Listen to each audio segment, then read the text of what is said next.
Good afternoon, everybody. This is Dr. Risha Bihari. I'm a faculty at National Law University Meghalaya. Wish you a very happy New Year's.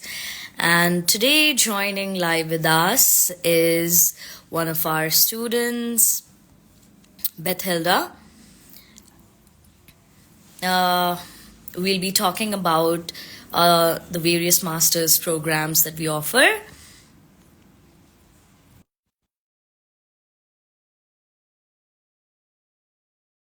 Right now.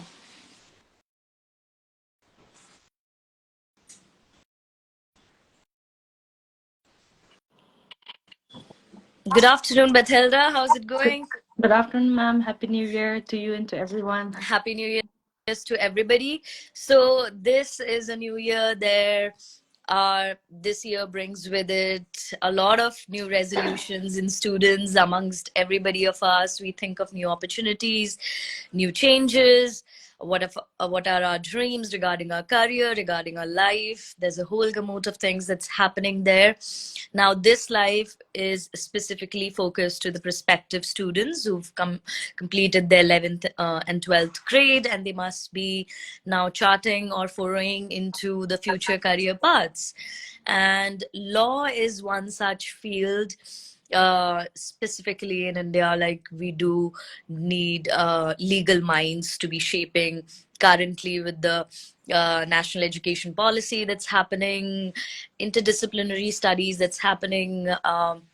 So law is one such field that students can make a career out of.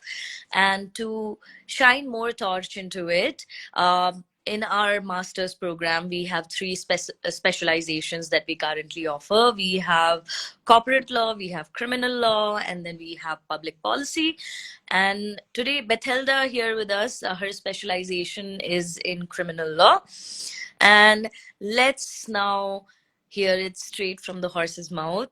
So, Bethelda, tell me about your specialization. How did you join it? What made you, think that NLU is the place for you, and everything that you can possibly think of? So everyone, hello. I am Betalda Shadab, and I am criminal law. I'm doing my LLM in NLU Meg, National Law University Meghalaya, and I'm specializing in criminal law. So today I would like to talk short brief on what about NLU Meghalaya. So here, the amount of so I would like to say. Choosing NLU Meghalaya was something since it was a new university and I was the first batch when we appeared for our exams. So of course it was quite a hustle bustle whether will I get through or not. But after getting to through NLU Meghalaya, I think this is where my life started to change because LLM was something I was still so confused of doing whether of continuing it or not. But after joining NLU Mag, having such a wonderful, professors guiding us throughout, like from scratch of A, because we were like babies, we had no idea of how to research work or anything. But here you have professors who would guide you through all this, step by step. So I think NLU Meghalaya is one of the place, even though it's a new university, you might think that okay, it's a new university, what kind of faculties there are. The faculties you have here are so young. They actually encourages you to do to step out of your confidence zone, of your comfort zone. You have to, if you have a confidence of a score of 10, they would make you go to a score of 50 or 100. They will not let you stay in 10 itself. So yeah, this is what I would like to say about NLU Meghalaya. Okay, so why did you choose criminal law as your specialization? Since I think when I was doing my BLLB, I always had interest in criminal law. I was more, I feel like when it comes to studying law, my thought process, it's more, and my interest is more in criminal law. So this made me choose, and I would have no regrets on it. And with that, I think when you go, so LLM is about looking into about our future, in academics or research. So when I picked criminal law, I thought of okay, maybe this is it's just going to be another classes of theories and theories. But here in NLU Mag, it will clear your doubts into clearing up about how to pursue your career in academics overall. Okay. So, one more thing. You are in your second year, almost nearing completion in the next few months. Tell us about your journey so far. Like, from what aspects were more focused on? As you said, you thought that it would be more theory based, but then it's more research based. What were the trajectories? What were the challenges you faced, and how did you overcome it? Okay. So LLM here is a 2 years course. So in this 2 years, since we are a trimester basis, so in a year you have 3 trimester. So with that, I'll talk about the first year first. So in first year, you have in all the 3 trimester, we have our core paper that will involve our constitutional law or judicial process, and then we have our honors paper that actually involves. So I'm a criminal law. I'll be taking up in theories of criminology, or policy police administration, and so on, as well for the corporate law student. Now these are the taught courses we have, and then we also have the elective papers where we have the SDGs, and we have the police prison writing. We have this kind of taught courses. Now when we talk the next course is the non-taught course. Non-taught course we have where we write uh, a small research paper, kind of, for around 3,000 to 4,000 words. These papers are called as critical legal thinking. We have theorization, and we have advanced writing. So these are the non-taught courses. Now apart from this, we also have our in the whole first year, from first, second, third trimester, we have the LRM course, which is the legal research methodology. This paper will actually clear your doubts into working on a research paper. We also, and one of the faculty who was teaching our class is Isha ma'am herself. so this so this is the first year course. Now with all the non-taught courses and the non-taught courses, uh, we have been working with our dissertation from the first year itself. So since we have the schedule is kind of tight to actually write on about your dissertation work, what the university help us do is, along with the faculty, faculty advisor, our supervisors, in the first year they make us do our data collection, so that we don't waste so much energy, or so much of work into writing, so that our thought process and our doubts are more clear when once we go to the field. So in the first year we collect our data for dissertation, and in the second year, since there's no more taught courses, we start on writing the dissertation work. And then I would like to say to everyone there who's thinking of, oh, the university is new, and what is going to happen, I'm telling you, you come here, they're going to push you so much that if ma'am was to tell me to join this life in the first trimester, I would not have joined it, maybe. But then, yeah. And then I also face quite a little hard time in the beginning, because I was a 2 months old baby, I would say, when it comes to research. I had no clue, no clue. The only thing I knew was doctrinal and empirical work. That's the only difference. I didn't know how to go about it. And we would cry and let out our tears to each other with my classmates, and what to do next, what do we do, because there are presentations going on, you have your classes, you have your exams. But then we have such wonderful supervisors, we have such wonderful guides, and our faculties, we have our faculty advisor who's great. They will push you, but at the same time they will take you step by step in your work. So this is what I want to say. Okay. Another thing, last year you went to like some conferences, you went to Delhi. Can you tell us more about, apart from your stay in campus, in what ways has the university facilitated your exposure outside?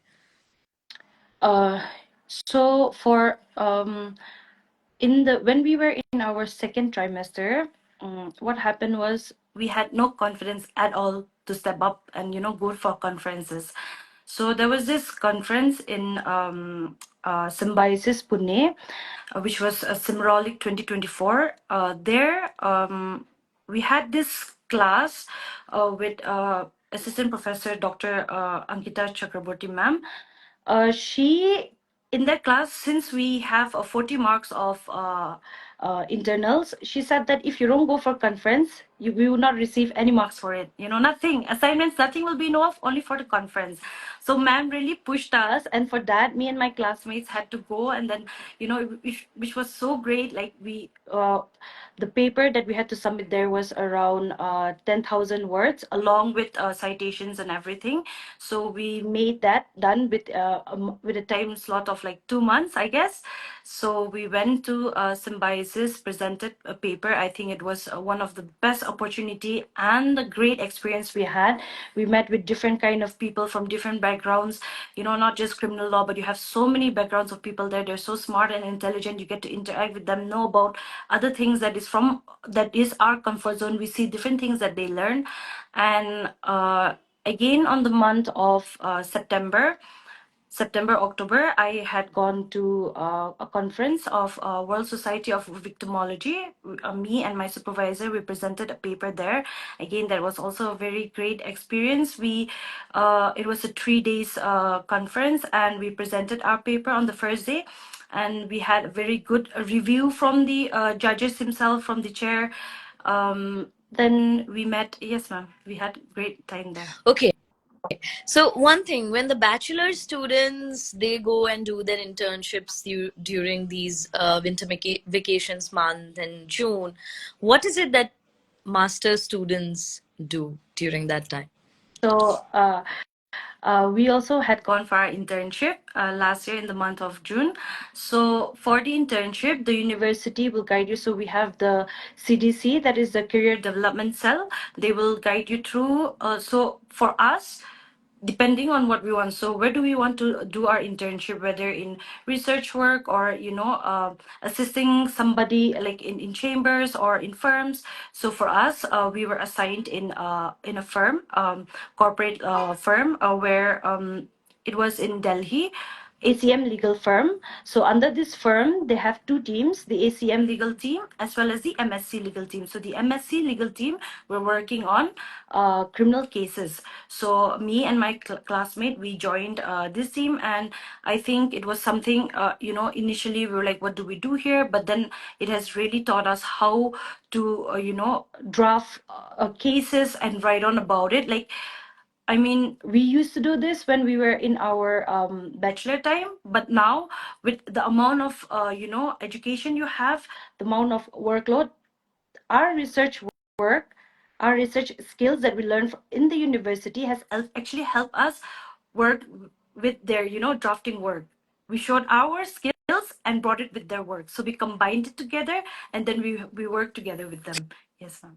So, master's program in essence is something that's also training you for like hardcore research, and at the same time, you are grounded in reality, wherein you are going to the field, you're doing internships with organizations and firms. So, it's a holistic program giving you a 360-degree view of whatever career paths you want to choose. If you want to pursue higher education, do your PhD, you can buttress your research, or if it's something that you want to go out and work and start earning right away, there's provision for that as well. So uh, in these 1.5 years of experience now, which path are you more inclined to, Bethilda?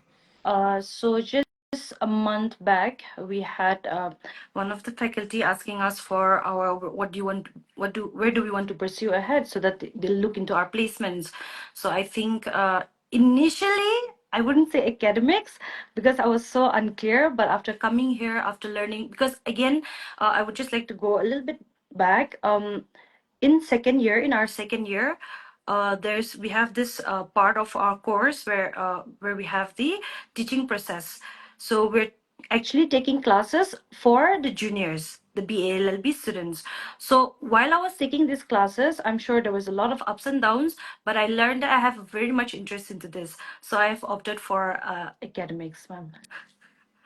That's really good to know that you are thinking of academia. But for the prospective students, it's unheard of that during masters an institution facilitates placements for you. But we do ensure that each and one of our students, they are placed well, or they have opportunities that they do not miss out on, and they can chart a successful career ahead. uh, Winding down, for the students who would be applying for the said master's courses, Bethilda, what would be your like final message for them? Everyone, please make sure you look him up into NLU Mag. It's a great university. Don't just keep in your head it's a new university. It's not going to provide us anything. No.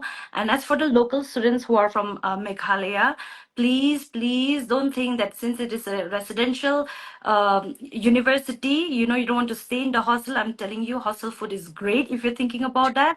Apart from that, yes, we have very wonderful teachers. Our vice chancellor sir himself, he always comes and sit in class with us. He will ask us about our doubts, so you have no worries about, you know, whether the faculties are approachable or not. Everyone is approachable, so please feel free to, you know, come up to me or ma'am or the staff members for clearing up your doubts. And NLU Meghalaya is great. Okay, so yes, faculty here is approachable. Also, one more thing, though, even though it's a new university, there's a very specific thing that makes it stands out from the rest, is our learning management system. Yes, Everything happens online. yes. Everything, starting from the attendance to your courses to your syllabus, is uploaded online. All the classes, the videos are immediately uploaded online. The exams happen online. The digital footprint is there, safe and secure. Um, Tapping into the Gen Z trend and the way the society is changing. We are more technologically attuned with artificial intelligence coming in, Internet of Things, blockchain, whatever. We are in tune with the socio-political and technological landscape. And we are at the forefront, or bringing about the harbinger of change, especially in Northeast, and then going forward in the legal field in India and the world over. So thank you, Bethelda, for joining us and enlightening our viewers and students, helping them. I'm sure you can reach out to Bethelda. She, on her social media, she would be helpful in answering any of your queries if you wish to join for master's program. Then again, be sure to tune into our social media accounts. Our admissions portal would be opening soon in Jan, in a week's time or so. And furthermore, if you have any queries, you can always post them on Twitter, Insta, Facebook, email us, call us, email any faculty, students. More than happy to answer any of your queries. Thank you, Bethelda. That Thank would you, be a ma'am. good day. Happy New Year's Happy to New Year to everybody. you and everyone. Goodbye. Goodbye.